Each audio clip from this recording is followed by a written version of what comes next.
A new development in a years-old mystery, the disappearance of Natalee Holloway, the promising young student who vanished into thin air while on a high school graduation trip more than 12 years ago.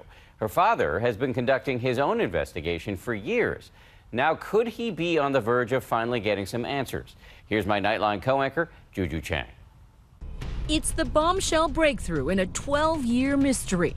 The disappearance of Natalee Holloway, the 18-year-old who vanished while on a high school graduation trip to Aruba. The mysterious disappearance of an American teenager. The people closest to her are not giving up. Her body was never found, but now her family is saying a private investigation has yielded stunning results. I was shocked out of my chair when the guy said they were human remains. Human remains that could belong to Natalee, now being tested in the United States. Her father, Dave Holloway, hopeful this explosive discovery could bring solace to his grieving family, or even at long last, justice. It sounds like this feels like the closest you felt to solving your daughter's murder. Yeah, I'm hopeful, but then again, I have to have the reservations because... You've had 12 years of heartbreak. Yes, a lot. The revelation, one of a 6-part series, The Disappearance of Natalee Holloway, which premiered last Saturday on Oxygen. I never dreamed it would be 12 years. Many saying Natalee's parents were victims of an investigation botched from the start by Aruban authorities. Little did they know, they weren't just looking for a kidnapper or a killer. They were up against the whole Aruban government. Do you feel the Aruban authorities handled the investigation well?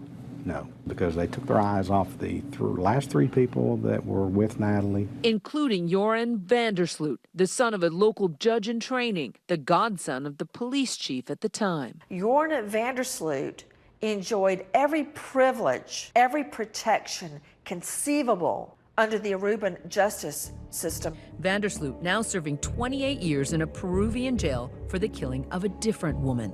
Holloway was a fresh-faced 18-year-old with a dazzling smile and a college scholarship all lined up, forever frozen in time in that now haunting senior portrait. She was a goal setter, and she knew exactly what she was going to do in life. She had a very bright future. Oh, yeah, absolutely. On Thursday, May 26, 2005, she and 124 fellow graduates arrived in Aruba. Their nights are said to have been full of partying and excessive drinking. The beach was a blast. I had the best time of my life. Just after 10 p.m. on their final night, Natalee set to return to Alabama the next day, captured on this hotel casino surveillance tape. A witness, Natalee's classmate, speaking publicly for the first time. I remember seeing Natalee in a white car, driving away. The window was rolled down so we could see it was her in the back of the car. My impression was, oh great, she found a ride back to the hotel. It was the last time her friend saw the smiling blonde. The phone rang, and it was my son.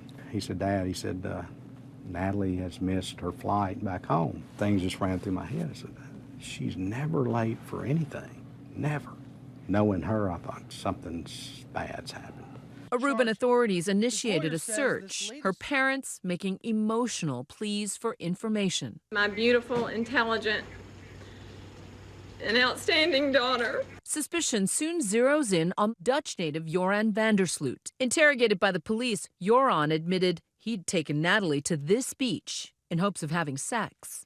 We were touching each other, and I ended up, she put her hands in my pants, and I put my hands in her pants. But Vandersloot's story kept changing. At first, he told her parents he dropped Natalee off back at the hotel. But when pressed by police, he claimed he left her alone on the beach. Still, when Chris Cuomo spoke with him in early 2006, he was adamant he was innocent of any wrongdoing. Did you kill Natalee Holloway? No. Did you harm Natalee Holloway? No. In a 2008 hidden camera investigation by a TV crime reporter, then 20-year-old Vandersloot admitted he knew what happened to Natalee and said he watched her die. I just think that I'm incredibly lucky that she's never been found. Because if they found that girl, I'm in deep.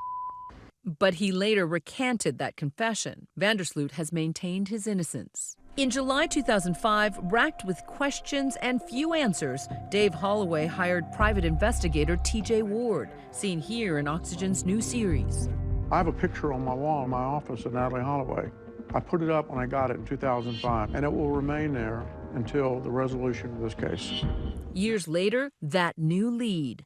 Dave got a phone call from an individual who said that he had a roommate that started talking about Ron Vandersloot and said that they were running around together in 2010. He was telling me things that were not public. We did an 18-month undercover investigation. So you all start putting all this puzzle together, and I told Davis that something was there. A man named Gabriel has come forward and he said, I'm living with this guy who says that he knows where Natalie's remains are. Do you believe the information he's told you? It's 100%. Cameras follow the winding and complex search. They encounter John Ludwig, who tells them something they've never heard before. Did he go with you to dig the remains up? Yes. Did you do something with the remains? Yeah. And what'd you do? Tell me the truth. Ludwig says that Vandersloot told him how he committed the crime. Later, Ludwig says he even helped him hide the remains, allegations that have not been confirmed by ABC News. They pick the spot, digs a hole, puts her in, covers her up, and his dad goes, grab that cactus, and that would just cover everything up. And his dad goes, don't you ever tell nobody, nobody. But he told John.